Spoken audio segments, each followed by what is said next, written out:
Okay? So Perrysville have potters. Well, here's an advertisement from a man named, two people named Henry Munson.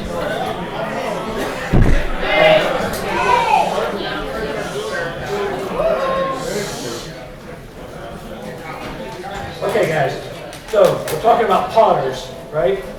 So here we have a Henry Munson and an Egbert Beckett. Wouldn't you like to have the name Egbert? Isn't that an awesome name?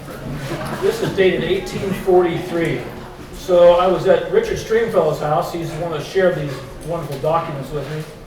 And as I was scanning them, when you look at a document, sometimes your eyes just look through it and you scan and you see something. You see that name right there? I didn't put that in there. That was part of it. So John Van Zant, late of Vermilion County. Yeah, he's deceased. Good riddance. So anyway, they're asking for a settlement of the estate, Eugene, April 6th, 1843. So my family's been here on both sides, my mother and my father, since the 1830s. So we have been here a while. But that's not the point, it's not John Van Zant. The point is the potteries. So here it says, look here, look here. We've got Henry Munson and Egbert Beckett. Here we have a stoneware factory by R.D. Kilpatrick, 1843. Okay? Look what he says here. I will take in payment. Let's see if we can zoom this up here a little bit. I will take in exchange canal scrip or most kinds of country produce taken in exchange for ware. So he's got a barter system going. That's pretty neat. Now, the other side here says this. The partnership accounts and books of the firm of Kilpatrick and Munson are in the hands of Henry Munson, where all persons indebted are requested to settle. It's kind of important as well, you'll see. So, again, that was canal scrip, so he would take that in payment. Here we have William Callahan, manufacturer of all kinds of stoneware, shop at the Old Stand on Water Street between Main and Adams. On Water Street between Main and Adams. Okay, we'll come up here again. So Perrysville Potters, who do we have? We have Frederick Ziegler, Henry Munson, Egbert Beckett, William Callahan, R.D. Kilpatrick, and it says Mr. Watt. I do not know Mr. Watt's first name, and it's eluded me for some time. I've spent a lot of time in the last 2.5 weeks looking for that. But we also have Kilpatrick and Munson. They were in business together. Munson and Beckett were in business together. And Callahan and Watt were also in business together. The blue are pieces that are known, right? And the red are not full pieces. They're what we call shards. Someone's picked those up from a waster pile, from the trash pile, okay? Someone was digging or something unearthed or a slip happened, and these pieces come up so they could be viewed and collected. So, this is interesting, I think. The pottery establishment in lot number 6, with its present improvements and addition of a thorough repair, a dwelling house on lot number 5 in the town of Perrysville. So, they live on lot number 5, and the pottery is on lot 6. Okay? Oh, here it is witnessed by who is this? William H. Brown. That's our gunsmith. That's kind of neat. Okay. So who is this? This is the Ziegler. So this is Frederick Ziegler. Frederick Ziegler lives on lot 5, and his pottery is on lot 6. So let's go to our Water Street, right here. So what's right here on lot 5? Us. We are. We're sitting in his house. Okay? What about lot 6? The pottery is on the other side of that wall right there. Okay? So we're sitting in the pottery pretty much as we speak. Kind of cool. Yeah, very neat. Okay, let's talk about the two types of pottery that were made here. Okay, there was redware and stoneware. Redware is called earthenware. Okay? Redware was very much more popular before 1840. The firing temperatures around 1800 degrees Fahrenheit. It has a red hue due to the iron, right? There's the element symbol for iron, Fe, in the clay. It was not fully vitrified, right? It's porous and soft. That's why not so many survived. Okay? It's not waterproof. So if you put water in it, it would leak. Okay? It's often glazed only on the inside.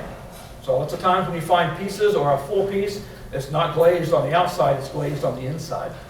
Okay? So it's glazed on the outside generally only for decoration. How about stoneware? More popular after 1840. The firing temperature is significantly higher, 2300.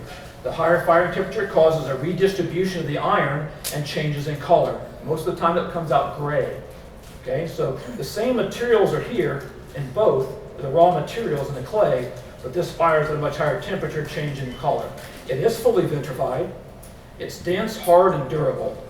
Glaze not necessarily for waterproofing. You did not have to glaze it. So the glaze on the outside was really for decoration. So what does redware look like? Okay, this piece was found on the other side of that wall, by the way. Okay, so this is redware from Frederick Ziegler. If you notice, I'm not sure if you guys can tell from the color of this. It's got a red hue in the middle. Notice how it's not like really dense. It's got some pores inside of there, right? Very porous. This piece here, this is the bottom. This is the top, the side of the piece. You can see it's redware, but notice it's not glazed. That's the outside, and it is not glazed. Okay, and here's a piece also found on the other side of the wall here, and the outside was glazed, probably a small bottle of some kind. This is a piece of Indiana redware, okay? Not made here locally, another location, a state, but that's what a full piece of redwood would look like. So do we have pieces of stoneware from Perrysville? They do exist. Look at this. Callahan and Watt. That is an 1850s piece of stoneware from Perrysville, Indiana. What a wonderful piece. Look at the bowl. Also, William Callahan. He's by himself. Isn't that gorgeous? Look at the glaze on that jar. That is so nice. Also a William Callahan.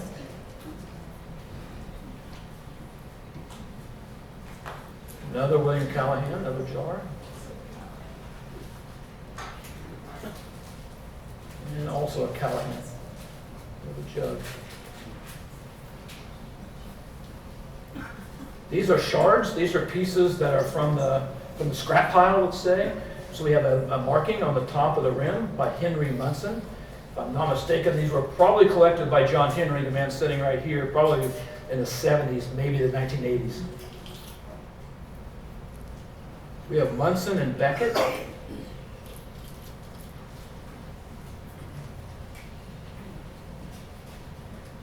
We have H. Munson and Beckett. And that's the end of there. We know of no pieces known by Frederick Ziegler, by the way. I would really love to see something in the redware from Ziegler. Let's talk a minute about churches. So there's been two churches. Some people may not know that, but there were two churches here in town at one time. We have the Methodist Episcopal Church. This is a history from 1898. Okay. It's kind of an interesting statement. You know, here it says the town of Perrysville is situated on a beautiful elevation of the western banks of the Wabash in the northern part of Marin County. Was laid out and platted again 1826. We're totally wrong. We're supposed to be here a year from now. By Colonel James Blair, also wrong. Okay. So it was founded, it was platted in 1825. He's a lieutenant, but that's okay. The beautiful little city was named Perrysville by Colonel Blair in honor of his old Commodore Oliver Hazard Perry. That is correct. Okay. This is a history of the church itself. So if we walk down through here and find, all right, when's the first date we come to? They're procuring a lot number 67, and they build on it in 1842. Okay. So where's lot 67? Walk to the south side of town. Is the church on 67? Yep, they were not wrong. It's on 67.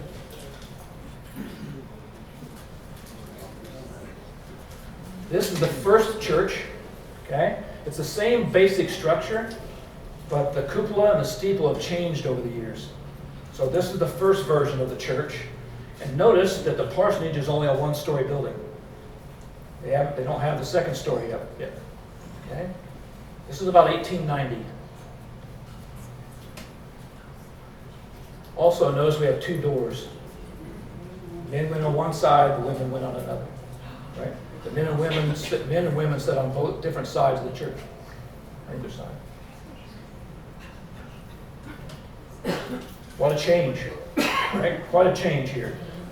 Okay? They've also bricked up the two doors on the sides. So now everybody can sit anywhere they want. We still have a single-story parsonage. This is about 1902, I think. Now we have the two-story parsonage.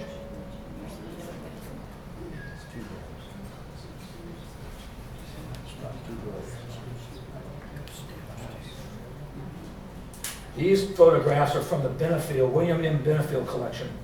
So these were from the man who had a store downtown. He lives where Patty Sheridan. Is Patty Sheridan here? Yes? Hi, Patty. So he lived where Patty Sheridan lives. Okay? She lives in his house. And you'll see her house back in the day here coming up just a little bit. This is one of my favorite photographs. I really like this. It must have been a real pain to dress like this back in the day. No air conditioning, and it must have been something else. But boy, these ladies really look nice.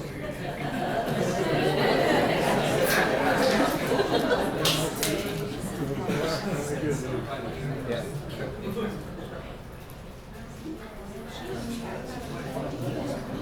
Most of these people are identified, by the way.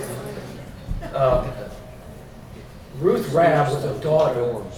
Ruth Benefield married a Rabb. Most people know the Rabb name from the area if you're from here. She wrote on almost every single one of these.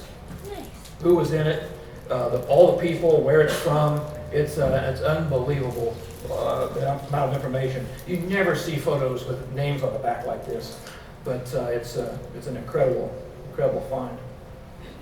This one here, the negative is not so good. So a lot of these, most of these I scanned in the last week and a half. And so, like I said earlier, I really wasn't ready to do this. And so the negatives oftentimes take a lot of photoshopping, a lot of digital darkroom to get them to look right. But this is the inside of the Methodist Church. Notice the split. To my disappointment, they took these, I threw a fit, but nobody cared. I didn't want them to take the pews out, but they did. That was a shame. That's an opinion. Okay, we got the Perrysville Methodist United, Perrysville United Brethren, the UB. Okay. So when did it start? Okay. It says he started and organized the church in 1837, a little bit before the Methodists. Okay. And 5 years later, a house of worship was built at the then important crossroads 2 miles west of Perrysville. Where's that at? You want to know where Dan and Sigrid Huey live? Okay? So go catty corner across the road. Okay? What did it look like? It looked like that. That's the crossroads. It was, at the beginning, it was a church. Later, it became the Crossroads School. Okay? It was a school afterwards. That's an early building. It's amazing that it was still standing to be photographed.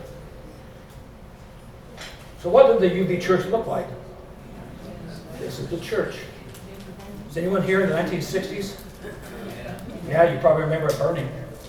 Yeah, it burned in the 60s, unfortunately. It burned on Christmas Eve. Yeah, she says it burned on Christmas Eve. I figured someone would have a pretty strong knowledge of that. That was quite a night when that burned.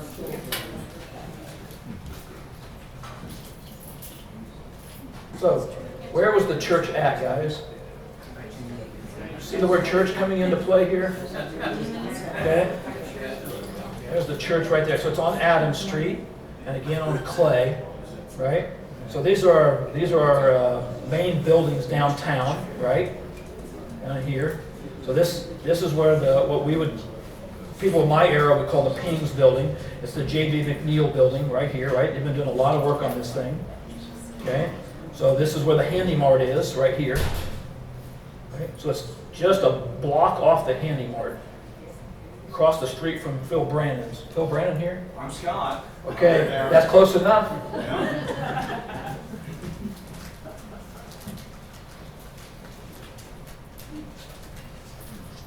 And here's the parsonage.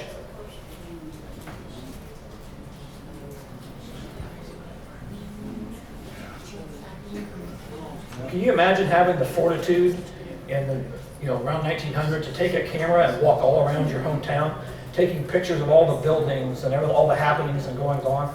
Isn't that something that they would leave a historic record like that?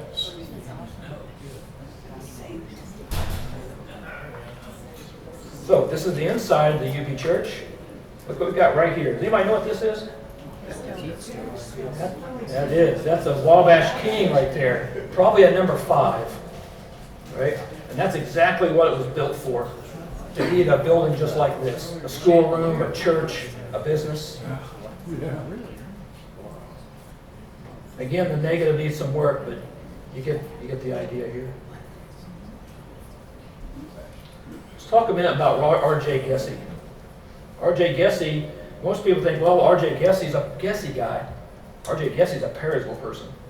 He didn't move out to the Gessie until way later, okay? He's from Perrysville, all right? And he was a Perrysville businessman. That is R.J. Gessie. That is called a carte de visite. So that's about an 1880 photograph of Mr. Gessie. Not very easy to come by. This is his wife, Mary.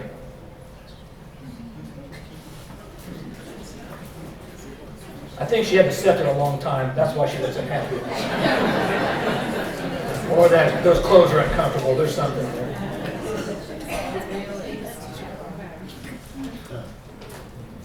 Anybody recognize this place? Are the Braskers here by chance? Okay. So this is the Robert J. Gessie house. It was built by J.M. Jones, but it's actually, we would probably know it more better. The other thing that's interesting that I saw here, I don't think this is on here anymore. No. Look at this off to the side. Mr. Gessie was quite a fancy individual, as you'll see here in a minute. He liked the finer things. I was at a called a World Philately of Stamps. It's a stamp show. And I was in Kansas attending it, and I was looking for Perrysville, Vermilion County, Fountain County. So I'm looking for paper items from this area. And I sat down at a dealer's table from Florida, and he had a box that said Indiana, and it said Gessie. Like, who in the world puts a box with Gessie on it, right? I mean, you gotta be kidding me. This guy, it's a joke. I looked around, and one of my friends are with me, or somebody's maybe doing that because I'm there. This is a letter written in June of 1850, and it's written, look at his signature. Look at his handwriting. Isn't that gorgeous? Yeah, that is just wonderful. Do you know what he did for a living? He was a debt collector. Will attend to the collection, adjustments, and all claims between Lafayette and Terre Haute entrusted to him. He must have had a couple of big guys that worked for him, and he would go out. If you had the money owed to you, he'd collect for you. So look at his list here. I think one of the Balls is on here from Lafayette. Cyrus Ball, look at that from Lafayette, right? He's a big wheel. And then you got Hicks and English. Those are proper names, right, from here in town. Moffett and Cushman, the same. Right? It's quite a list here that he had.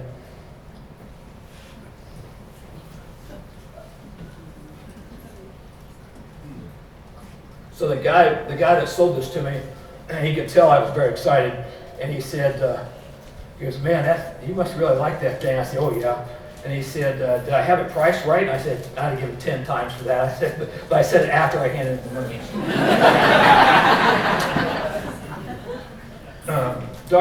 William Gessie's, or Robert J. Gessie's store ledger and diary both exist. Okay, I happen to own those. I'm lucky enough to find those some time ago.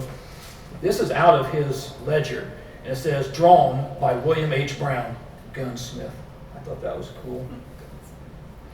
Another entry says, drawn by Norman Thomas, 1843. Anybody know who Norman Thomas was? Everybody ever heard of Lodite Park? Anybody heard of the well? Norman Thomas is the one that had the well drilled. Him and his brother came from Kanawha County, Virginia. They had received a early geological report from Indiana, and these guys were looking for either salt water, so they could produce salt, ship it down the canal, or oil. Okay. Well, they started drilling, and by the time they were done, it was the second deepest well in the world at that time. It was 1,155 deep. The only well that was any deeper than that was in Passy, France. It was quite a feat. It's unusual for here to have something like that happen.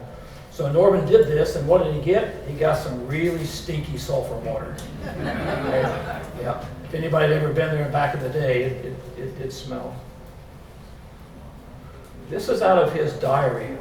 And he's an older man. This is Robert J. Gessie. I always thought this was really fascinating. Every year on his birthday, he wrote this same statement. It says, "This is my birthday. I am this day 77 years old, being born in Newville, Cumberland County, Pennsylvania, on the 5th of November, 1809. Can you imagine being born in 1809? What a time to live. And this day, I am in the enjoyment of good health, remarkably good for one of my age, and while nearly all of my contemporaries, male and female, have gone to try something of the future state, I am permitted by my Heavenly Father to remain here." So he writes this backside's a prayer. He writes this every year. Anybody know what this is? This is Robert J. Gessie's house in Gessie. This is the only image I've ever seen of it. It's on a real photo postcard, and it's in very bad shape. Look at the asymmetry of this. This cupola is different shape than this one. Isn't that something? So a friend of mine, she worked for the CIA, and she is in the photography division. So I sent this to her because I know she has a piece of software. And I said, "How much would you charge me?" She goes, "I think I can do that in 6 seconds." And I said, "Are you kidding?"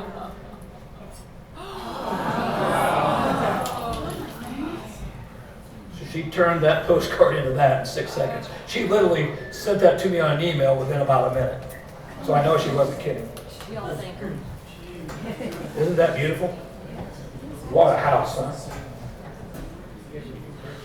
There could be an hour program just on Robert J. Gessie and his will and what happened to this house and the contents of it. Very, very interesting story. We don't have time tonight to do this, but sometime if you guys are interested, we could do a whole series just on Robert J. Gessie. Uncle Jimmy. Anybody ever heard of Uncle Jimmy? Okay. So, this is a newspaper article. This newspaper article says it was published to help support this chapel. So, Uncle Jimmy was a slave. He stole away during the Civil War, met up with some boys from Perrysville, just south of Cincinnati, came up through Indianapolis, over the state line, and took horses into Perrysville, and stayed here the rest of his life. Okay? So he's a runaway slave, and he also went back and after the war, he went back and got his family and brought them here. His children were the first African Americans to attend Perrysville High School. So what does it look like? There's 2 publications. I think this is 1909 and 1948, so it's published twice. Okay. It was published by Reverend Andrew Murray Taylor. This is Uncle Jimmy's son. Okay. Uncle Jimmy was illiterate, by the way, but he was also a pastor. He preached in the Crossroads Church outside of town. So I took this has been many years ago, and wanted to see if anything was really true inside of this. So this is a picture of him, and his name is James Walter Taylor, born in 1822 and died in Pittsburgh, Pennsylvania in 1888. The first copy that I received was from Norm Skinner. Norm had taken a copy from the Perrysville library. And he came to my house one day and he said, "You're going to want to see this." So he showed this to me, and I did nothing for the rest of the day but read the whole thing. And I was captured by it. Matter of fact, Kathy Warren called me one day, and she said, "John, I just went to Indianapolis, And I've been working on my family, and I got these letters from a rab, and in there was a whole thing about Uncle Jimmy. Yeah, very interesting. Okay, so it says here he was with the 71st Indiana. Okay, and the guy that brought him here to Perrysville was a man named Lieutenant Sinks. So is that true? Is Lieutenant Sinks, was he from Perrysville? Was he in the Civil War? Well, here's a James N. Sinks, Perrysville, and he's transferred to the 6th Cavalry. And so after the 71st came back home, this is what was common, right? You would enter into a voluntary regiment, and then you would come back into a cavalry if you were reorganized. So James Sinks did exist. Uncle Jimmy describes his home. At present, my home is in Perrysville on the west side of the Wabash River, between the schoolhouse and the Methodist Church on Washington Street. It is a one-story house facing the north. There is all underground around it 2.5 lots. So where would that be? Let's jump down below here. Okay. So here's the church. Here's the schoolhouse. So it'd probably be either lot 32, 33, or 34. So I asked the Brandons in 34 if they had an abstract, and we didn't seem to have one. So I said, well, let's go to the courthouse and let's rebuild the abstract. Okay. So I find him on lot 33, right there, James Taylor, October 9th, 1872. The east half about lot 33. And then Mrs. Smith sold to his wife in 1880 the other half. So he was there. What date did his never nail by that? Is that Hold on. 1921? Yes, That was my grandfather. outstanding. I was hoping some people would have some ties to this in the audience. Now, this is a photograph by William Benefield. He is standing in the belfry of the school and shooting out across town. Okay? So it's not from an airplane, but it is from a high perspective. Now, guess what we see here? Here's the church. You know what that is right there? That's Uncle Jimmy's house. Isn't that neat?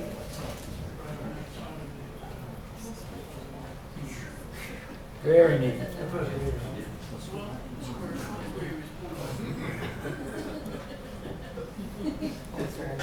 John, could you enlarge that again and raise it up a little bit? Yes, ma'am. Yeah.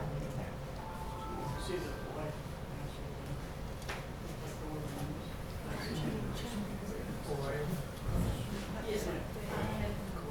Anybody recognize this house? Yeah. This is the John F. Smith house. This was restored by Rodney and Donna Prather, right? My house. It's your house. That's a beautiful home. What a gorgeous piece of property. Uncle Jimmy, or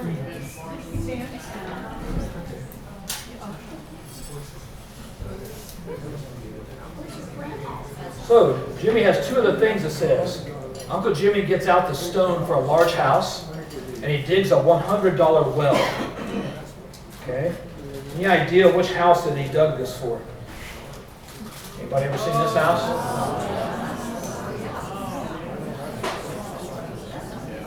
Isn't that gorgeous? Anybody ever seen it with the dormers on it? I had never. I think they were gone during all of my time. And I think the chimneys are down too. They certainly don't look like that, I don't think. Yeah, that is a wonderful photograph.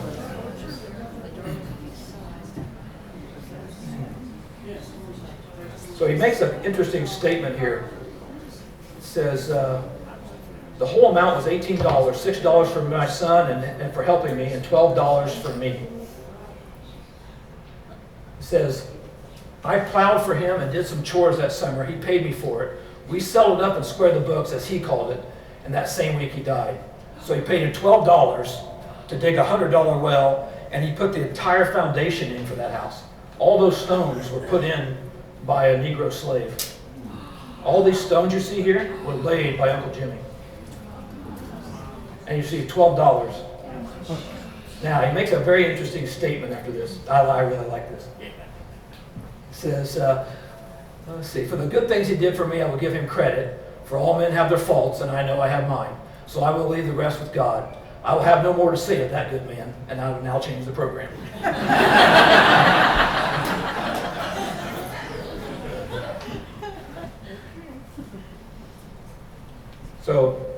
had showed us some genealogy about James Walton Taylor, his wife. He had children, Mary, Andrew, Sarah.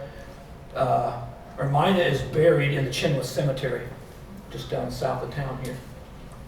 Her stone's there, you can see it.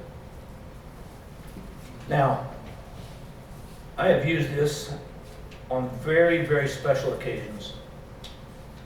This is the very last statement in the book, and I very, very much like it. It says, Virginia is my birthplace, Perrysville is my station, heaven is my home, and Christ is my salvation.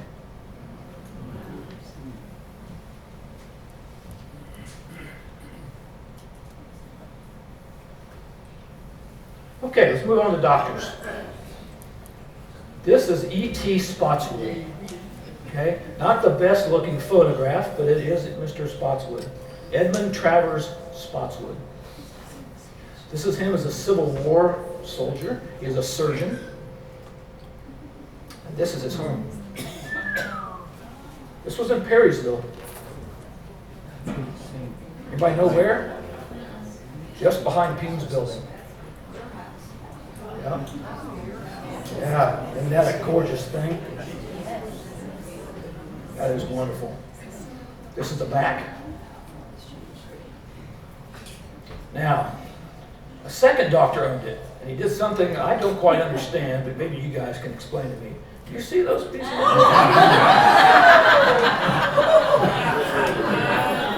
must have been a little ornery or something, I'm not sure.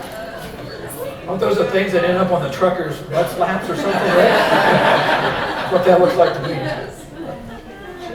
I'm not here to judge.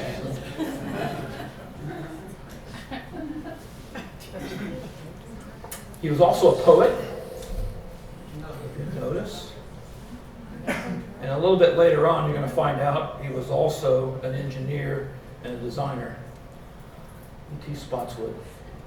He must have been a very interesting man. He also knew very well James Blair. He wrote an article about James Blair in the research that I found. So the next one was E.C. Loomis, physician and surgeon, office and residence, the Spotswood place. So after E.T. Spotswood was done, it was taken over by another doctor. We have a letterhead by E.C. Loomis. Mr. George Wittenmeyer. Anybody know where the Wittenmeyer house was? Cutty corner across from Randy Hicks's. Okay. And then Norm Skinner picked it up and he moved it to his farm. Right, everybody remember that? Remember Norm owned that house? Brick. That's not a frame house. That's solid, 3 brick thick. That's quite a feat.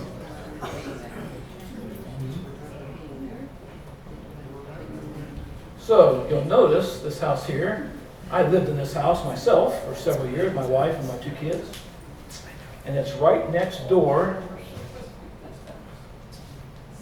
to the residence of the doctor. Dr. Spotswood built this place. You can see a shingle was out here, right? That's what they normally call it, right? A doctor or lawyer has a shingle.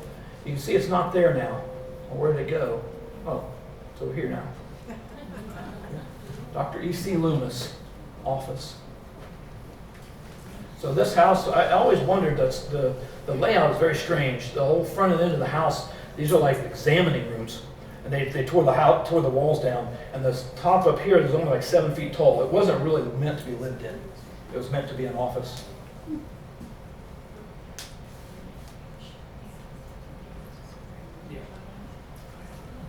Doc Johnson. Anybody know who Doc Johnson was? That's right. So, this right here is Doc Johnson. You know who this little girl, young girl is right here? That's going to be his wife. That's Nell Shute. He married her. This man right here married her.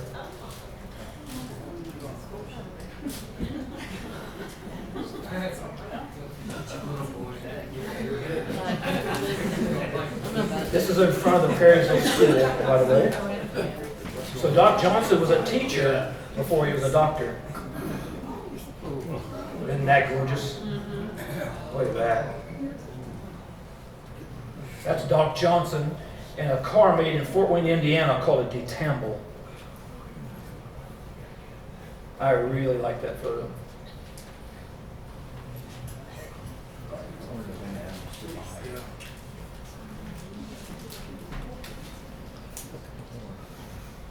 Newspaper article about Doc Johnson here. It says Doc Johnson of Perrysville gets a pint of Elks blood bank from Sister Coletta Marie for use in the home of a rural mother who bled severely after her baby was born. It was not safe to move the mother to the hospital, so Doc Johnson took the blood bank to her. He made many house calls. Did you know there was a Doc Johnson Day? Yeah, there was a Doc Johnson Day at the school. It says that there were 4,000 people attended here in Perrysville. Can you imagine? That's a lot of people to attend. 700 of 2,500 babies delivered by Doc Johnson. I told you that house that I used to live in? Doc Johnson delivered my aunt, Mary Janelle Crisp, in that house. People who attended, Indiana Congresswoman Cecil Hardin. He was from Covington. Messages from Vice President and Mrs. Richard Nixon sent a letter. Isn't that something? To have the Vice President send a letter. Guess what? We have photographs of the day. Isn't that neat? Here's the stage, and here's Doc Johnson. Isn't that neat? A lot of people there.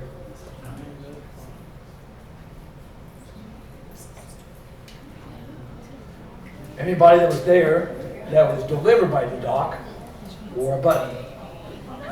So you'll find these. I like to find them.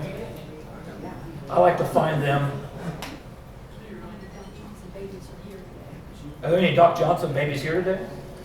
Ooh, look at that. Thanks, Mom. My mom asked me to ask that question. That was an excellent question. And that's Doc Johnson before he passed. Okay, let's talk about schools. There's the Perrysville School. There's the Perrysville Graded School. This was the first school in Perrysville. That school was built in 1865. And this is the first booklet from that school. What kind of curriculum do we have here? Or I'm sorry, this is the curriculum's next. How many students were here? So in each, we have ladies and gentlemen separated out, and by the end, we have 297 students in the school in 1865. I think that's quite a lot for Perrysville. This is not a very good photograph, but, and this is going to sound really weird, but I like outhouses. So there's the outhouses in the back. Yeah, matter of fact, Richard Jumps has an outhouse that they used to have as a kid, and when they were moving the house out, I was down the street, this is back probably in the early 90s, we were living here, and Norm moved the house out, and behind it was this perfectly preserved WPA outhouse. If you don't know what WPA is, that's the Work Progress Administration. Right? During the Depression, President Roosevelt put out two programs called the New Deal. One was the CCC and one was the WPA. So he puts out this Works Progress Administration, and one of the things that these guys did to get money back into the economy was they made, to improve sanitation, was to make outhouses. And the Jumps family had the most perfectly preserved because it was underneath a tree. And when I left town, Richard and Diane came and asked, said, hey, can I get that back? You know, I'm like, yeah, but I really wish I'd have kept that, Richard. I don't know how I was going to haul it all over the country with me, but I really like that outhouse. This is the back of the school, and you don't always, this is like probably one of the 2 or 3 pictures I've ever seen. I mean, most people take the front of the building, so that's the back of it. These are the board of directors. This guy right here is Lou Skinner. This is Charles Lowe.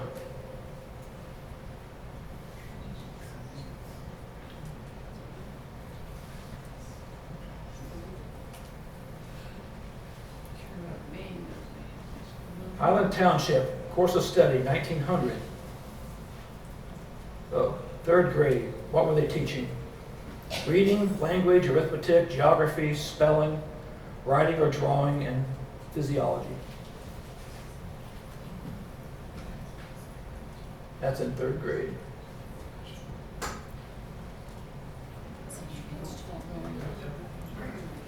Right there, we got another Wabash King. Isn't that nice?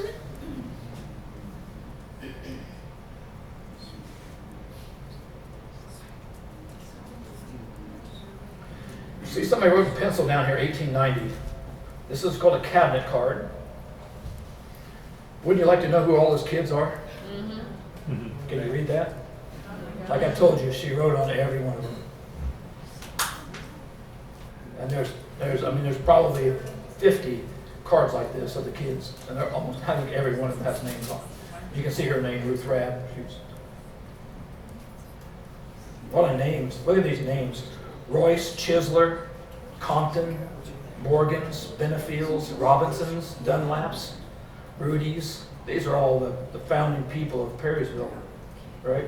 Hickses, Smiths, right?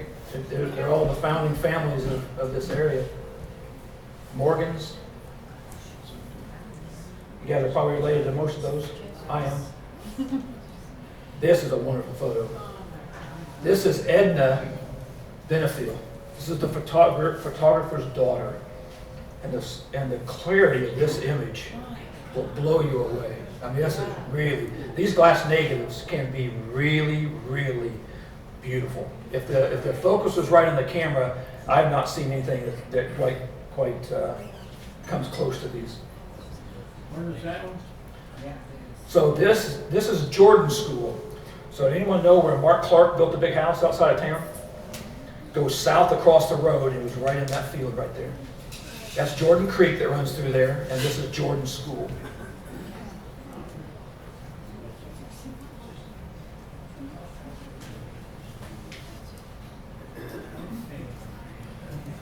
They look excited.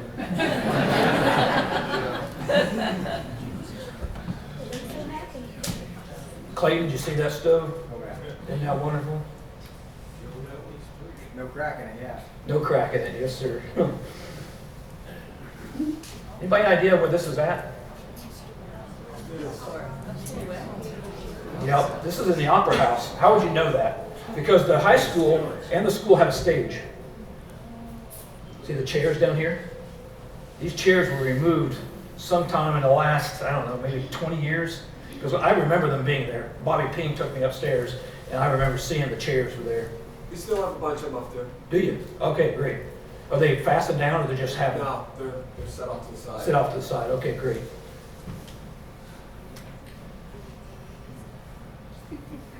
I'm not sure what he's doing with that burner. He's holding it like a gun.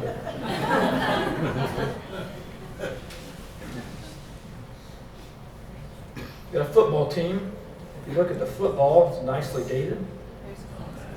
PHS, 1904. Isn't that cool? Now, look at this guy here. He's got some kind of homemade shoulder pads on. This guy must have got them ripped off. These guys are pretty ragtag. They look pretty tattered. You look across here. This guy, he must have had his ripped off too, his shoulder right here. Right? These guys must have had a rough go of it. And they got their mascot down here.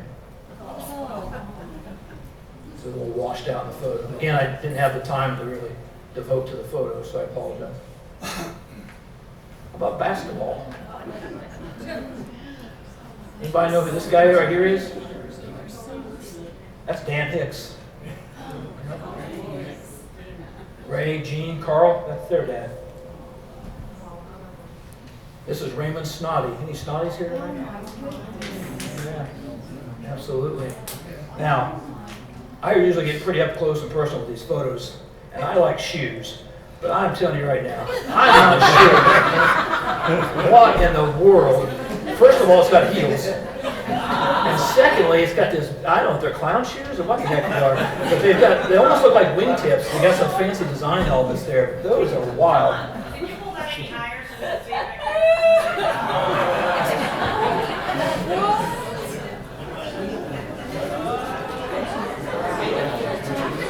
Yeah.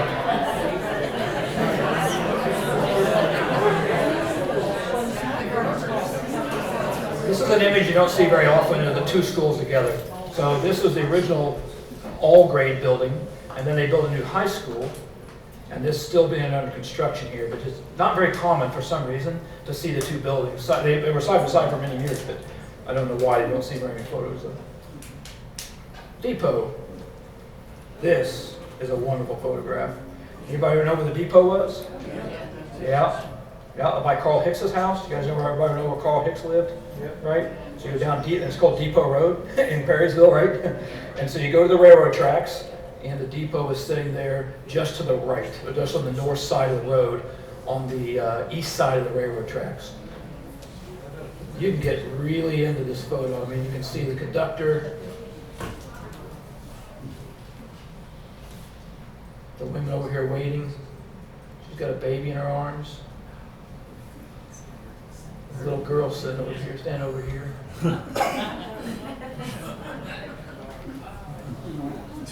Hey, John, I know a little bit about that picture. They were getting ready to move it back because the track was gonna get double tracked through there. There you go. Sorry. I thought this picture was great because of this woman here with a hat. She got caught in the corner of the photograph. I really like that. So what Donnie Bodine was just telling us is that they moved the tracks back for a second set of tracks.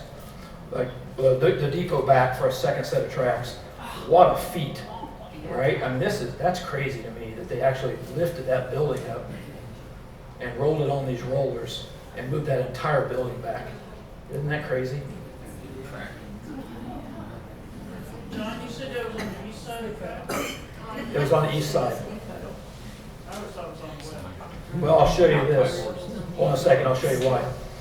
So here we actually have a passenger train, right? There's a passenger train and a freight train here loading up.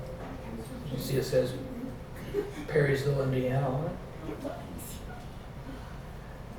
We got a little bit of a Surrey here, some kind of a wagon, probably bringing people like a taxi, probably going in and out of town.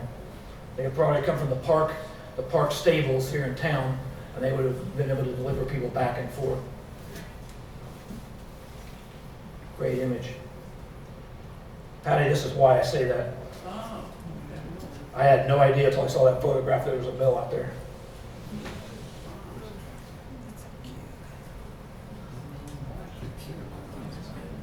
I'm not sure how long that mill actually lasted, to be honest with you. But that's the only image I've ever seen of it.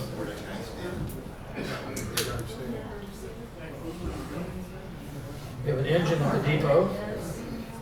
That's the CNEI. It's a right proper steam engine. Isn't that beautiful?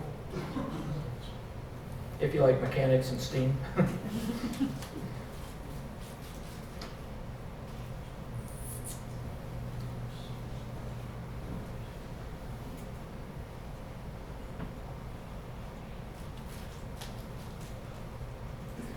Talk about mills for a minute. Now, the Perrysville steam mill is for sale, and it's for sale by either Josephus Collett, and he was from around the Eugene, Newport area. There he says Eugene, Vermilion County, or R.J. Gessie, our buddy from town here at Perrysville, Indiana, in 1847. Okay, and it says steam mill. Okay. Now, photographs from 1847. I've probably lived 10 lifetimes. I probably won't see one of that steam mill, so it'd be very hard to get a hold of. But we do have an 1871 map. Very interesting. Down on Water Street, look at the steam mill, steam mill, steam mill, steam mill. 3 of them down there. 3 mills all along that area.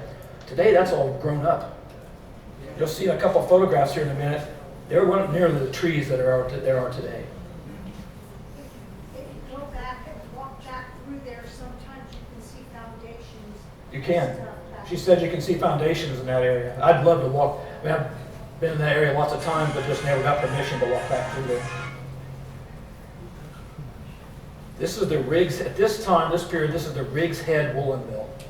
So these guys were making wool. Okay, so it was a wool factory. Okay. This is on the west side of town, coming in right before you get to the Worcester Feed Mill.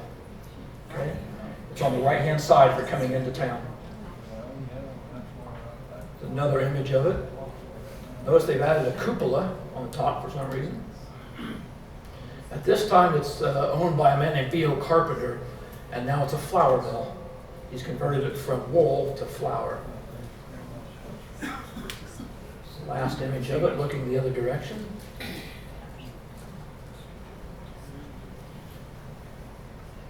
Here's a bag. This was given to me by Rodney and Donna Prather many, many years ago. They found out I was collecting and were nice enough to put that in mine. 48 pounds. Carl Carpenter, Perrysville, Indiana. There's a B.O. Carpenter, Perrysville, Indiana, by John Collins. Got his signature on it. It's a nice check. Nice piece of ephemera there. How about the Robinson Mill? Anybody know where that was at? I own it. Who's that? Raise your hand, please. You own the Robinson Mill. Any photographs of it by chance? No, it was dilapidated when I got it. Randy Jumps used to live very close to it, and Yes, he and did. when Randy and Casey first bought the house, I went down and talking to him. I have never seen, other than a very far shot in the background, a picture of that mill. If anybody has a picture of that mill, I would love to see it. That's something we have not been able to put our hands on yet. But we have feed sacks, we have things from it. Robinson Mill Company, Yellow Corn Mill. It's kind of cool. Not eventually, but now. We have White Lily biscuit flour. Robinson Mill Company, Perrysville, Indiana. And we have a check from Robinson Mill to a B. Johnson by Mr. Bowman. That's a right proper Perrysville name. In 1939. How about a brick factory? Anybody know that Perrysville made bricks? The brick factory was owned by a man named S.B. Royce. And I know I have an advertisement from it at home. I just could not put my hands on it for this talk. But this is an image of it. Look at the kiln. That is big. You can see the bricks out here drying before they go in to be fired. Now there's a big wooden beam right here. Anybody have any idea what that might be? That's for a pug mill. They're going to take the clay and put it in, and a horse is going to be attached to this, and he's going to walk round and round. And he's going to mix that clay together and process it so it can be put into bricks. But they used a tree limb, not some other piece, right? Isn't that kind of odd? Kind of neat. You'll also notice two other things. Where's the location of this? That right there is the new stanchion for the bridge. And right here, this piece of angle here with these little dashes walking up, that is the ferry pole. The ferry cable comes off of this and goes across the river. Okay, we'll see that here in a minute. So where is this at? Well, it's not far from the bridge, up on probably the first plateau there. So it's down over the hill where those steam mills are at. How about a foundry? We've talked a bunch about stoves. This is an 1870s image. Very difficult to find photographs of any type from this period, let alone Perrysville. What do you notice outside? A bunch of stoves. How about this coal out here? That's coal. Yeah, they're using it to fire the smelting oven.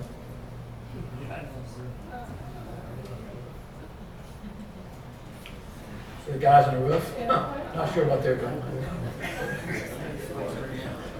This is the second building. The previous building burned in the 1880s. They built this building. It says Perrysville Stove Works. One of the things you'll notice up here, look at that K. See, it's got a line across it? That's German. This was owned by H.S. Commodore and Sons.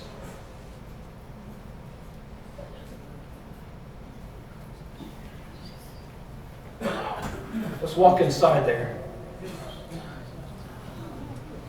Isn't that neat? So these guys are actually pouring parts. So all of these core boxes down here, they've taken a mold or a pattern and packed sand around it. They pull it back apart, pull the pattern out, put the box back together, make a hole in it, and what the guys are doing over here, he's melting the iron, right? That's what this gentleman's doing. He's melting the iron, he's capturing it, and then they're going to take ladles over here. You can see them pouring it into the hole. And what are they making? Probably making parts for one of those right there.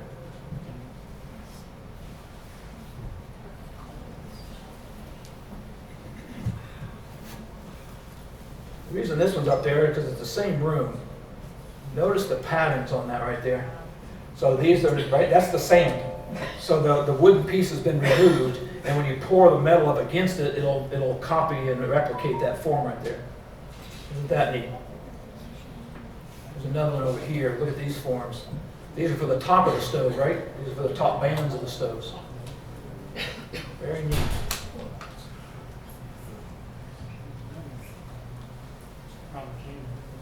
We're going to have to speed up here a little bit, guys, unless you guys are okay with time. There's an advertisement for the Wabash King.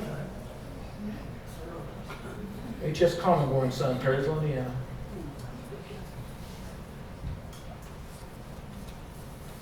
Just the stove for schoolhouses, halls, churches, and business rooms. Now this is beautiful. Look at that. You ever seen one of those? That's a Wabash oak. Made in 3 sizes. Anyone ever seen a real one? There's one.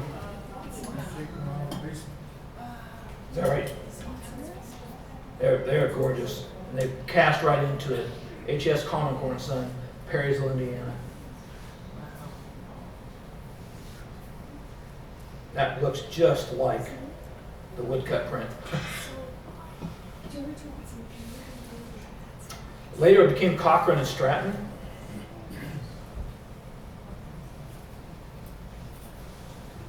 Signed by Charles Cochran. Virgil Adams. Virgil Adams. I bet some people in this room knew Virgil Adams. Yeah. Him and his brother, Tillman, both worked at that foundry, didn't they? Some of us had him for a school teacher here. Okay. Well, there we go. Someone had him for a school teacher. Isn't that neat? This is the history. You can see the photograph there was the same one we showed, same one here. We have the negatives for those now, thanks to Mr. Benefiel and this one. Actually, all 3. There's Tillman Adams. He wrote this little history. You see Tillman down there as an elderly man. Okay. In the end, it was owned by Mercer Brass and Aluminum. That was the last person to own it. Out of Danville, they owned the foundry. Agriculture. Ooh, look at that. Look at those haystacks. Isn't that something? Look at that steam engine firing off.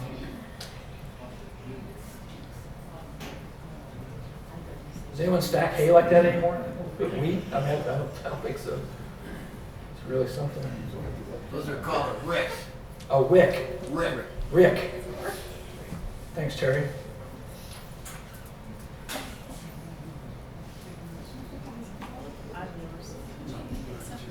I've never seen anything like that. I didn't grow up on a farm, but I've never seen anything like that.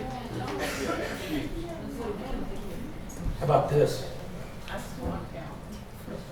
It's even named William Volkel. Isn't that gorgeous? You've got a tie on. People don't dress like that anymore, do they? Isn't that a wonderful photograph?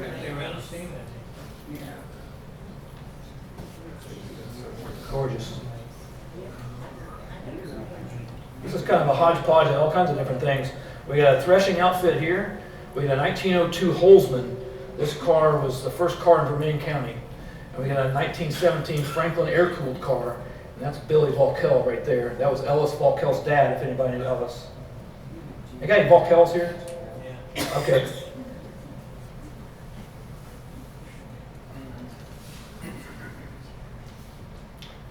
Got a couple things for the band.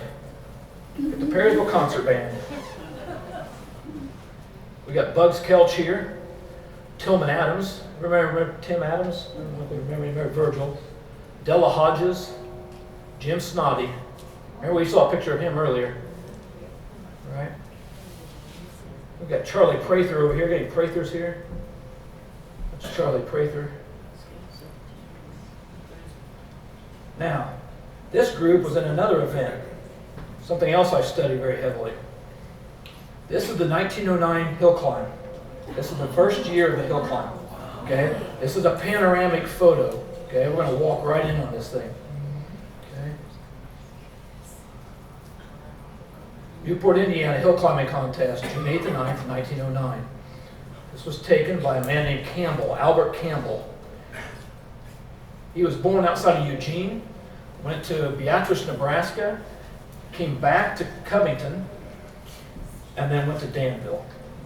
That's the photographer. But why am I showing you this? There's the Perrysville concert band right there. There's Bugs Kelch. There's Tillman Adams. There's Charlie Prather. They're all in there. Isn't that neat? Now, there's a whole bunch of famous people. Chevrolet brothers are in here. The Duesenbergs are in here. Okay, there's a couple other guys. Anybody ever heard of Mudlavia? Yeah, very famous place, right? Famous hotel. That's Henry Kramer. He owned Mudlavia. This is his son, Robert. He was quite the automotive enthusiast and racer.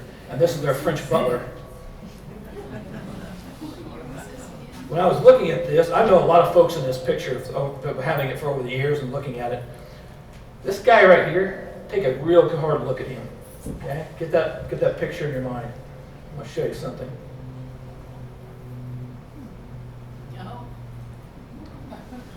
That's John Smith, John F. Smith from here in Perrysville. He owned a store here in town. He was one of the 4 brothers that came to town here in the 1830s. Actually, he did. His father did. He's a little bit young. He doesn't look very young there. But his father was one of the founding members of Perrysville. Isn't that a beautiful photograph? We'll look at that one here in a minute again. Bridges. So we're building the bridge, right? We haven't got the structure on it yet. But look right here. Look at this pole. This is for the ferry.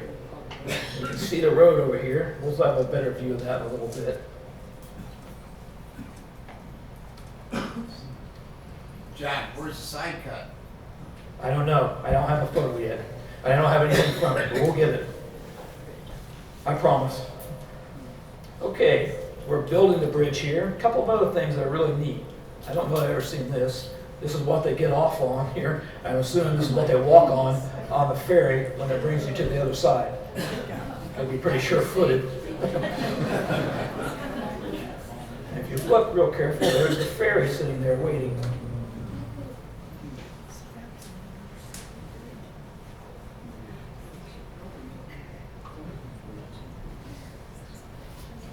There's some guys building the bridge.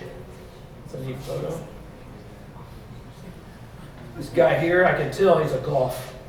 The Goffs I'm actually related to them, but they have a very distinct facial structure. You can always tell in the photos.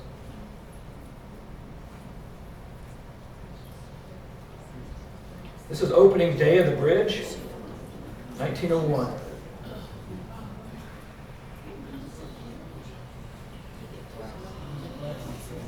There's the other side of the ferry pole, right? That's the opposite side. If you look over here, you can see exactly where they come across. See that? That's where the ferry comes across.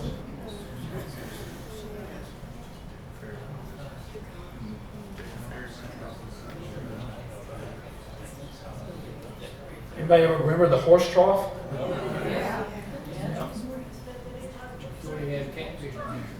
They did put fish in there, didn't they? I have been told that story. Maybe Shorty Shakowski or somebody put, right? Crowder, somebody put fish in there, right? They also put freshmen in there. Oh, my mom said they put freshmen in there too. So. This photo's not so good. I just showed it for reference so you can see where it was in relation to the bridge. This is on a textured paper, and it just doesn't scan very well, so it takes a whole bunch of effort to work on it. Anybody know what this bridge is? This covered bridge? Look at the background. So if you take the road south out of Perrysville, go around the corner, and keep going straight, go across 63, go over the rise, this is the Jordan Creek Bridge. Yeah, now it's just a standard flat bridge, right? I don't think I'd ever seen another image of it before. That's pretty awesome. About the river. We'll talk about the river for a minute. So we are building the bridge. We've got our ferry here. We actually have a guy kneeling down, probably the ferryman, I guess.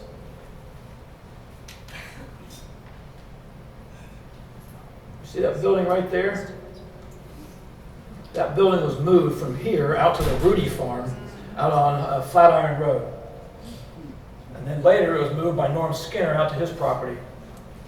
That building sits on Norm Skinner's property today.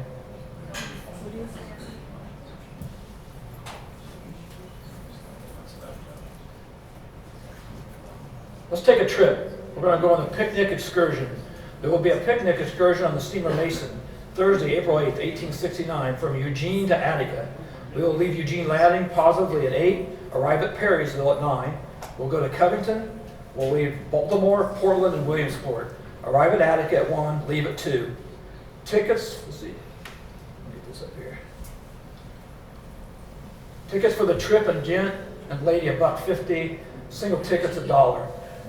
Irvins and Grondyke's, Hosford and Lane, those are good names for Eugene. No children allowed on board unless accompanied by older persons. Anyone ever seen a steamboat docked at the Perrysville landing? Isn't that something? See the paddle wheel in the back? Isn't that gorgeous? There's a boat up front of that. It's got a surrey on it, got a cover on it. It's awful neat. Called the Terrapin. Name of the boat. This is probably my favorite photograph in the entire collection of the natives, because he's moving. He's a steamboat. Donnie, am I right? Nope. Mr. Bodine confirmed it. This is a steam engine, right? And we got water coming off the back end of it. If you zoom this in, it's not the most readable, but it says Mallard, number 3, Evansville, Indiana. This boat came from Evansville. I'm not sure you can do that today. See this down here in the corner? You guys back, I don't know if you can see this or not. That's the ferry. The photographer is standing on the ferry in the middle of the river, taking a picture of a steamboat going upriver. Isn't that cool? And here's the Mallard. Here's a close-up. Look at the guys in the front. Isn't that something?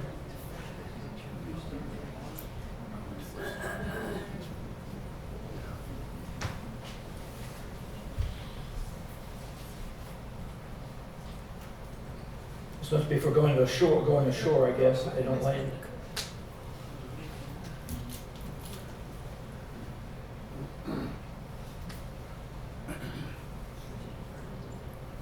This boat's name is the City of Terre Haute. Donnie, what do you think here? Gas or diesel or? There's a whistle up there. Is there a whistle? Okay, probably steam again then, guys. There's something kind of interesting here. I don't know if you guys can back and read this or not. Holland beer. What else would you bring from Terre Haute but beer, right?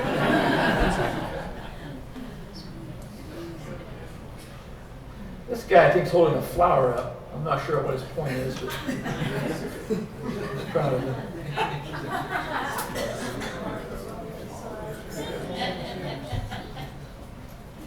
Aren't these wonderful? When I saw these the first time, I was with Norm at the antique store, and I was beside myself to see boats like this, you know, paddle wheels on the river, right? At Perrysville. It's incredible.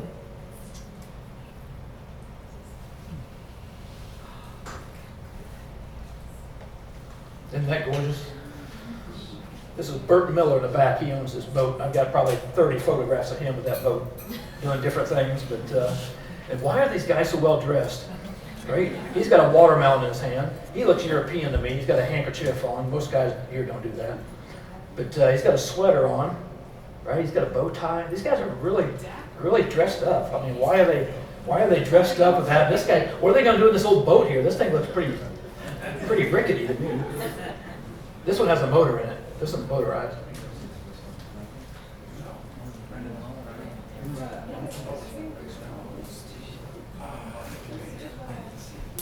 Isn't that cool? There's probably 30 different houseboat pictures in the collection. and almost all of them are different. This is Willie Whitmire. This is actually the photographer. He's probably got the camera set up or somebody's using it, but he is actually the photographer for this particular series of natives. And these were, Willie Whitmire was the great uncle of Norman Skinner. And this is his father, Dad Perry. You got a mink over here, raccoon being stretched. He's got a possum and a coon. He's got a catfish. I don't know if they shoot the catfish or they catch him. I'm not sure how they do that. John, there's a pair of shoes on this roof.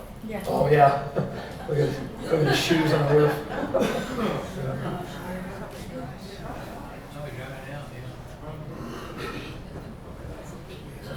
Now, this one's not quite as elaborate, but that's Willie Whitmire. It's also the same guy, the photographer.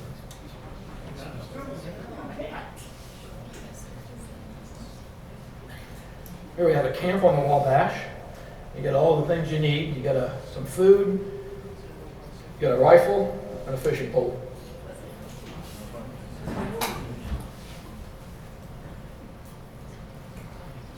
Now this one here is a little more perplexing. This is a houseboat. I think he's a mason. I think that's a brick hammer, that's a trowel, and probably a line through there with a plumb bob that runs through that level there, is my guess. But his wife has a firearm. His daughter has some type of a musical bugle or something. And he has a trumpet or a bugle as well.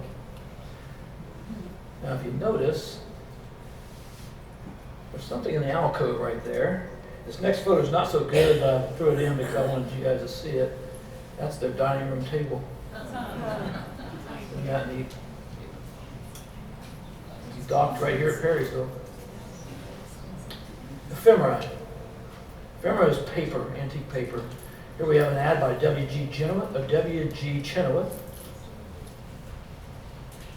George H. McNeil. Right? He's where the fire department is now. His building was at. George Round Hicks. 1885. Staple and fancy dry goods and notions. Everybody doing okay? Yeah. All right. We're over our time. If you guys want to go, I'll keep going. So, all right, we have Hicks and Hunsaker.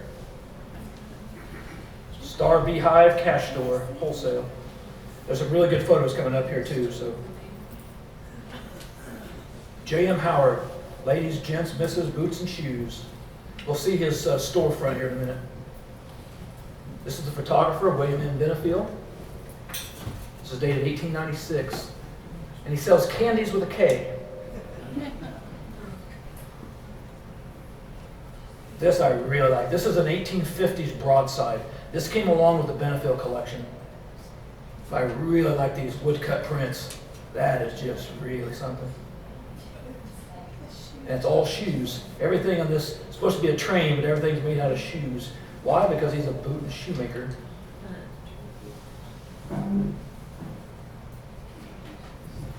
The Grand Social Dance at Jones Hall, Perrysville, Indiana, Thursday evening, July 4th, 1872, to be given by the members of the Village Cornet Band. Yourself and lady are respectfully invited.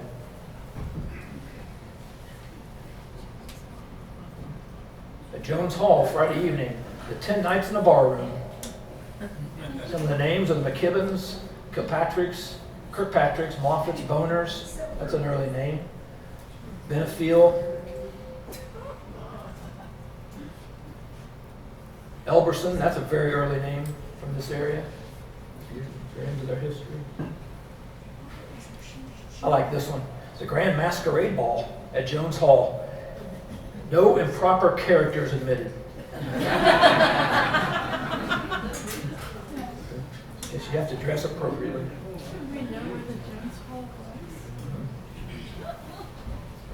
J.B. McNeil. So this is where the Ping building, what we would call the Delaware Ping building is. This is the first advertisement for the Opera House. It says, finest building in the country, new, seating capacity 500, folding veneer chairs. Got So it says, scenery by Saltzman and Landis, finest between Evansville and Chicago. The drop curtain has a street view, parlor view, kitchen view, prison view, wood view, rocky pass view, set rocks, and appropriate wings. The lighting from the American Reflector Company. It's got a piano tuned to concert pitch. Many people have seen that before, I think. Used to be a baby grand piano up there. We have it back. You have it back? It's there now? Okay. It's partially disassembled, but we have it. Oh, outstanding. The Historical Society gave it back. Okay, outstanding. It says the population of Perrysville was 750 at that time. Lewis Morgan bought that. J.B. McNeil built the building. He only owned it for a few years and he left town. He had been here a long time. His family were founding members of the town, but he left town to seek other things, and Lewis Morgan bought the store. So this is from Lewis Morgan's, the Standard. It's always been called the Standard. The store has always been called the Standard, and the Opera House was above it. How about the Turf Club? Anybody know what this is? What happened in the top of the Opera House in the 20s after they weren't using it like that anymore? It became a speakeasy. It became a gambling hall, and you could bet on horses there. So here's an interesting ad. There's Bobby Ping right there. Any Pings here tonight? Guess not. It says positively no bets taken after they are officially off. So they're not taking any more bets. And there's the piano. Yeah, absolutely. It's still on the wall upstairs. This is. Yes. Oh, outstanding. Same, the grids are still there from the betting too. And the grids are still there. Okay, yeah. I remember going up there a long time ago, and I saw the grids. You know, it was a grid work, and they actually had a couple of names in it. I don't know if kids put it in there or what. It's a neat one. The Perrysville Telephone Company. Carl Carpenter ran this. This was in what I would consider the Tom Ping store. This was catty corner across from Delger's. And so it was the L.A. Morgan building, the L.A. Morgan Bank. You'll see pictures of it here in a little bit. But above that was the telephone company ran by the Carpenters. Some people may have remembered the Carpenters being here. There's a check from the Perrysville Bank from the 1930s. I thought this one was interesting because of my family genealogy. It says Dennis Klingon. I have a first cousin named Dennis. Grew up in Gessie. So this was D. Earl Klingon, and he's the one that bought the Gessie property. Now, this is interesting. We could spend an entire evening just on the Bowman family. They deserve it, to be honest with you. You've got Frank Bowman and Noah Bowman. People remember those names? Yeah. If not, we need to educate you because it's a very interesting story. Noah did a lot of writing as well. And so if you haven't picked up a copy of this book, you need to find one. Very, very interesting. Very, very great read. Downtown. We're winding down here, guys.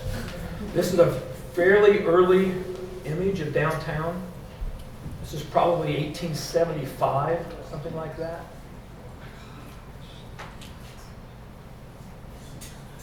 So where are we?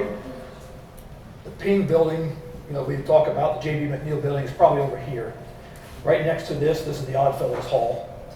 And then this building here, my grandfather, L.D. Crisp, used to have a plumbing store in this building. Before that, Frank Gibson. Any Gibsons here tonight? Okay. Bob Gibson had before Frank had the Saab dealership, he had a Dodge dealership. And I have photographs actually. Tonight, we're not doing that period of time tonight, but this actually was a Dodge dealership at one time as well. This is fairly well known. Most people know of this photograph, but this one has really high resolution. We can just walk right in here. And you can see this kid has a big block of ice right there on that wheelbarrow. Kind of cool. The other thing that would be nice to have someday, if we had if the town had people had the ability, is to put this back on. We're working on it. Okay, outstanding, very pretty. I think it really adds to the building. Yeah, beautiful photograph. This is not so good, but I put it in because of a couple of reasons. got J.M. Howard shoes here. So we know where J.M. Howard's store was at. And this says the Record. That was the newspaper in town. You have an idea where the newspaper was at. But if you look down through here, this is the J.D. McNeil building that's still standing today. There's the bank building that we would mostly call. It was actually the G.H. McNeil building before it was a bank. But look at these structures down here. Look at all these big buildings across there. Right? Most people haven't seen any of those. We're going to see those here in a minute. This is the start. We're going to start on the south end. Okay, so this is where the Handy Mart is now. Okay. This is the Brandon House today. There's the UB Church. Okay. This stuff's all gone, right? None of that exists anymore. And this is the only shot I've ever seen of this part of town from this direction. You have a stable here. This is where the Handy Mart is. These buildings burned about 4 or 5 years before this picture was taken in the middle here. This is the Rab shoe store. Smith Rab had a shoe store right here. You're going to see it in a little bit better picture. See, it says shoes right there.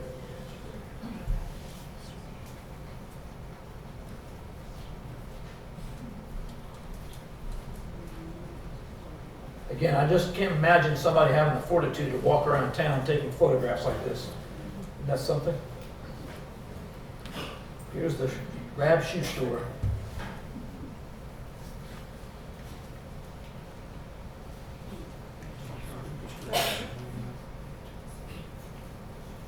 This is a wonderful photograph. Here's the Ping building. This is what we call the bank building. Notice these buildings have burned, right? These did burn, and so you lost this space because these would have been against something else, right? Otherwise the roof line would be very different. But if you look, it says G.H. McNeil and Sons, druggists. Now there's something else about this. What's on the back here? What's this over here? This is a bakery. Okay, this is a bakery on the back of that building. We'll see another picture of it. You can see the spires from E.T. Spotswood's house. That really beautiful Victorian. You can see the peaks right through the trees right there. What are these guys doing? Bakery fell down in 1973. It fell down in 73. Okay. 1993, excuse me. Oh, 93. Okay. Yeah. This photograph's pretty well known. It's been put on some calendars and different things. I think it was published in the interim report. So this has been seen before, but it still is a really wonderful shot. And this is Decoration Day by the Oddfellows. So the Oddfellows Hall, the Oddfellows symbol is this symbol right here. So that's the Oddfellows building. And this band over here is getting ready to play and march to the cemetery. They're going to decorate the graves.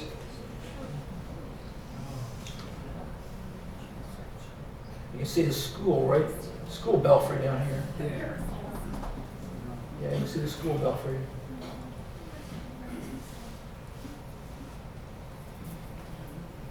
This is the back side of the bakery.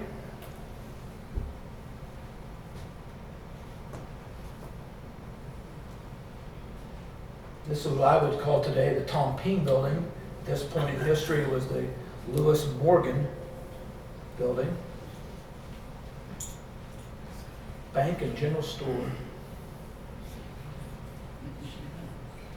And that's L.A. Morgan inside. That's his store. That's inside that building.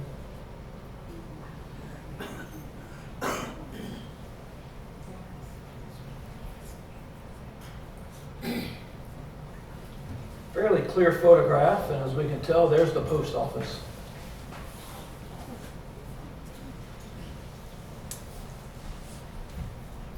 What's he selling out here? Scott and Company's best. Not sure what he's selling.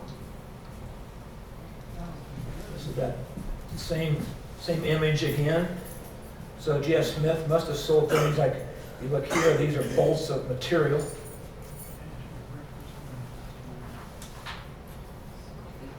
Coffee.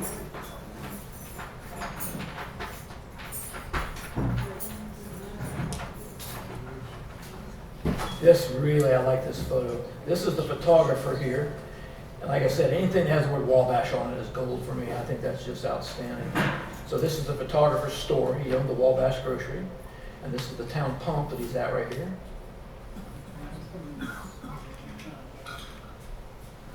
These images are usually good enough. You can just walk in and actually read a fair amount on the there's a Democratic special, big rally in Clinton.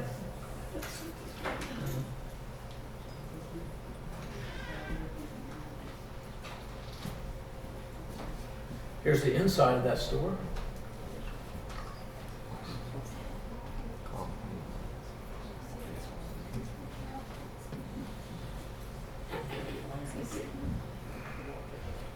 This is another favorite of mine. This guy here is from Covington. His name is Yazel. And he's selling confectionery items. In this case here, he's selling Windsor mints.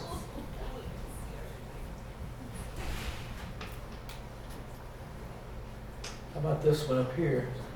Yeah, the logo hasn't changed much. Wrigley's. I think Wrigley's had only been in business about 3 or 4 years when this photograph was taken. That's pretty cool. Behind it is the Salem Hotel. This is a hotel. That's probably why he's there, and he's buying it for the hotel stuff. Anybody know where this is at? The Smiths should. Yeah, the Smith family should know. Sometimes earlier it was called the Metzger Hotel, and then it became the Smith Hotel. So this is a hotel. So this is where Jack Shields lived today. This is where, right in the corner. That's a beautiful photo as well. You can walk right in and see the people on the porch. Isn't that something?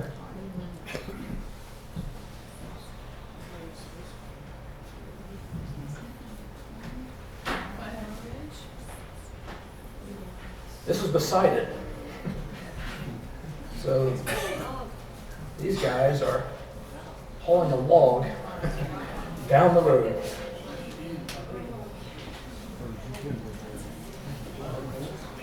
This is across the street from Mr. Shields' place today. This is James A. Morgan's lumber yard.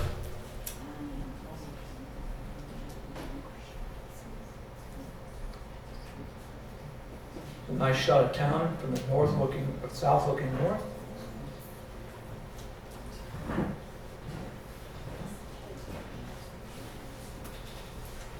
This is the UB Church, and this is a cowboy driving cattle through town. Not something you see today. These photographs, if you notice, has a haze on them. This is silver migration. Photographs have elemental silver in them, and over time, due to moisture and heat, they will leach that to the surface. And that material hangs out on the surface there, and it really raises heck with the scanners because they have a light. And what's a mirror made out of but silver, right? So those are silver, so they reflect back into the camera of the scanner really poorly. There is a methodology. When I scanned this, probably 30 years ago, I did not know how to remove that, but today we have methods, for conservative methods, not to damage it, to remove the silver. This is a cool photo. This is a funeral. Right here's where the Worcester funeral is today. So you've got a hearse right here with the casket in it. Families coming behind it.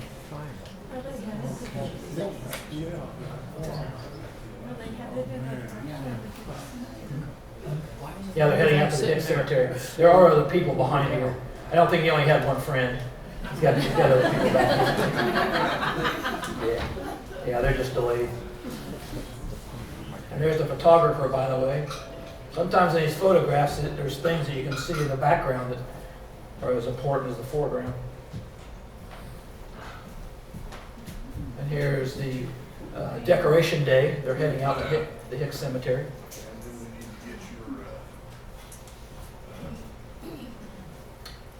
Here's a little bit farther forward. This is off a real photo postcard. We have a gasoline pump being offered. So you can buy gasoline here at the Standard. That looks like a Hicks to me. That looks like a Hicks. Steve? That looks like Steve Hicks to me. That's what it looks like to me. Man ahead of his time. This came from the Jim Coughing family. This is a really wonderful. I had to scan it twice. The first time I scanned it, I didn't get the right resolution, so I called Jim, and he was nice enough to let me borrow it again. So, walk down through here. Some really neat things. You got restaurants and rooms. There's a nice gas pump there, Sinclair gasoline. Look right there. There's our Perrysville post office sign. All right, there's the Wabash Grocery. And if we slide over just a little bit, well, there's our photographer. There's William M. Benefield. And again, for the second time, standing at the water pump. This is his wife.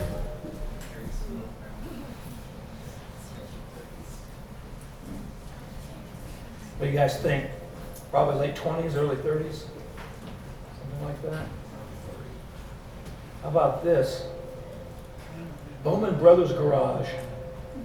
That's cool. We need a front shot of that building. He's got gas pumps out there too.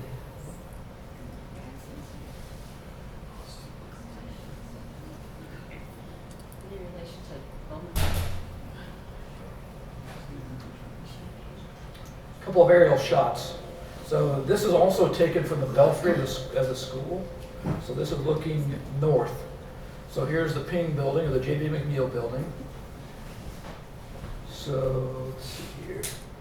This is the Dr. A.T. Spotswood's house here. Not a ton being seen. Pat Scott here? Jenny Scott? Here? No? This is where Pat grew up, in this building here, the Compton house. We'll see another really beautiful picture of it here in a minute. We saw this earlier with Uncle Jimmy. This one's a little different. This is from an airplane. So we're taking a pretty high view here. So where are we at? This is where the handy mort is. There's the UB Church. And there's the Gothic house. All right. Here's the house that Steve and Donna used to live in here. Can you pull that higher down? Say again? Can you pull that higher? Absolutely. I'll have to zoom and pull. Okay, thank you. Yep. Sue, you asked me if I'd ever seen, Sue Baker, you asked me if I'd ever seen a picture of the house that was there before your house. That's the house right there. It's a 2-story building. I don't have a frontal shot, but I have one other view of it. It looks about like that. But it was a 2-story building. Yes, I think so. So same time frame, probably 30s. Interesting. Homes. That's the Thomas Smith home. We looked at that earlier. Here's the back of it. Anyone know they built a pond back there one time? The storms have popped in too. Say that again? The storms put a pond in too. Oh, the storms also put a pond in. Is that right? I did not know that. That's where my daughter caught her first fish. She caught her first fish there. That's interesting.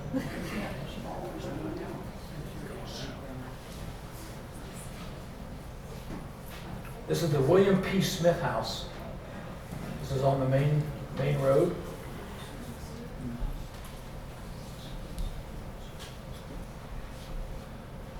This is the Milo J. Rudy house here in town. Okay, Milo J. Rudy, that's Milo J. Rudy right there. That's his house here in town. There's Milo J. Rudy at his country house, and he had pet deer.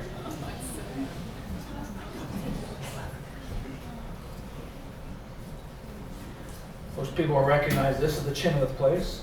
Mike Wilson lives there today. Beautiful home. There's actually shots from this house looking out, and the foliage was down enough that you could see really across the river. There's photos from the back of this house from the photographer. They're really wonderful. This is on Bola Hill.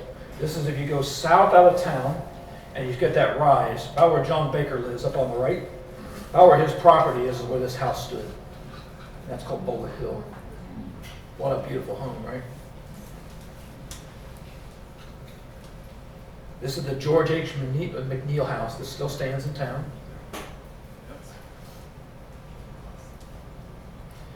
This is where Merle and Judy Scott used to live.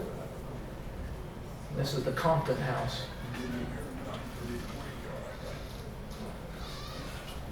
This stood across from this would be on the south side from the mill. This is the Parks House. It's gone now.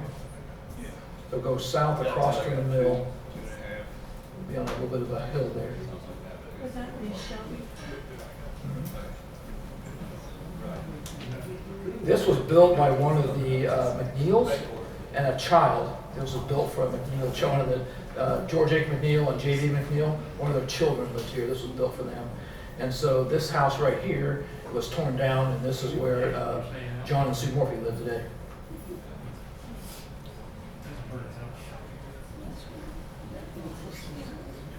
This is the Dunlap house. This was the next property to the south of the UB church in town.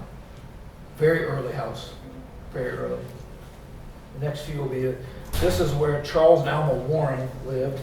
This house was torn down and the Warrens built their house instead and in its place. And this is the McCormick house. That is an early home. That was there right at the beginning of Perrysville. That's very early. This is the Neal house. This is south of the lumberyard. I think there's a guy standing in the window out there. Not sure what he's doing up there. Okay, two more sections when we get out of here, guys. Patents. Let's talk about patents. Why are we talking about patents? You know that Perrysville had a whole pile of inventors? Been a bunch of inventors from Perrysville. Rufus Haven in 1861, John Crawley. Look at there, E.T. Spotswood. That's our doctor. That's our surgeon. Harvey Royce, Frederick W. Coffey. We're going to stop and talk about this man for a minute when we get to it there. Stephen Davis, 1927. Oliver Walter. Ellis Volkel. Anybody know that Ellis Volkel had a patent in 1950? He had two patents, actually, that I know of. And Charles Warren, we just talked about Charles and Alma Warren, right? He had a patent in 1970. Do you have any more? I don't know, I'm not aware. Was that the one for the population camera? Nope. No? We'll have to talk about that. I have the patents on the computer. We can look at the one. Okay, what was the first patent? 1861. Rufus Haven. So, okay, I see a drawing of it. So what was it? Rufus Haven of Perrysville, Indiana. Improvement in loft traps for beehives. That's what he invented. E.T. Spotswood. This is our surgeon. He did a sickle bar for mowing and reaping machines in 1882. Would you think that a doctor of medicine would be designing mechanical devices like this? Isn't that something? There he is, Edmund T. Spotswood of Perrysville, Indiana, 1882. Mr. Royce, what's Mr. Royce got here? He has a banana stand. So he's got a bundle of bananas there on the stand. You know what? I really would like to find one of these. Because that would be a killer piece to have for Perrysville. I don't know how you would, other than the size and the shape of it, I don't know how you would identify it. It's probably not marked, but wouldn't that be a cool piece to have? Perrysville banana stand. Frederick W. Coffin. This is his first patent in 1922. Mr. Coffin came to this area, was with his brothers at the orchard. He left, went to Danville, came back to Perrysville, and he was a mechanic. He had a mechanic shop here in town, and he was trying to get an engine out of a car. Well, necessity is the mother of invention. So what did he do? He came up with this device, and he ended up patenting this device. This device later became the Coffin Hoist Company. This is Frederick W. Coffin. Astute man. Like I said earlier, we don't have time tonight, but you could devote an entire session, as long as this probably, to the Coffin family, and specifically to him and his son, James. We should do this sometime. If you're interested, we should do something on the Coffins. They are really, really interesting. This is the Coffin Hoist. I'm in factories all over the planet every week, And I have seen thousands and thousands of these hoists. And you want to tell somebody that's working in that factory, like, hey, I know where that's from. They're like, dude, I don't even care. Sir, I don't really care. Here's one of the Volkel's patents. Okay. A rivet shoeing tool. Pretty neat. Okay, last thing, there's a couple photos, my favorites.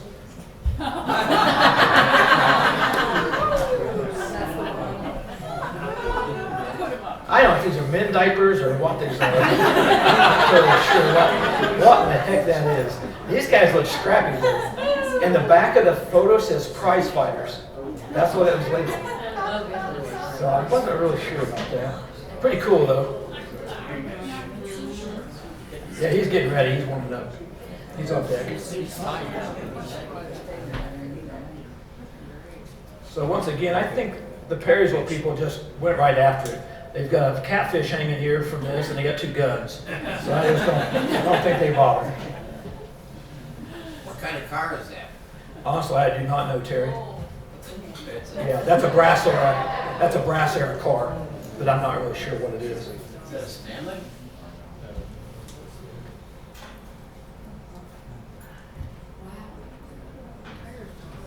Yeah, I mean, the images are just wonderful, aren't they? Yes. You just really walk in on them. I like this one. So he's got an Indian outfit on, and he's got a buckskinner's outfit on. Look at his shoes. Look at his shoes. I like shoes. Isn't that cool? That's a wonderful go-kart. This is William Volkel. This is the Volkel house that's still standing out there today. But look at the gingerbread on this. It's gorgeous. What a gothic piece of beauty. And this is the Franklin Air Cool. There's a lot of photographs of that car. And this is one of my favorites. He's on a 1-cylinder Reading Standard. Very, very early motorcycle.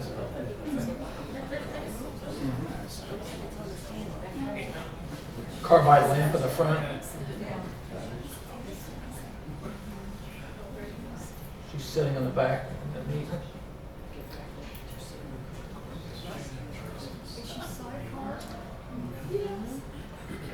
Most of the photographs tonight were a courtesy of this man. There's another one. This is William Benefield.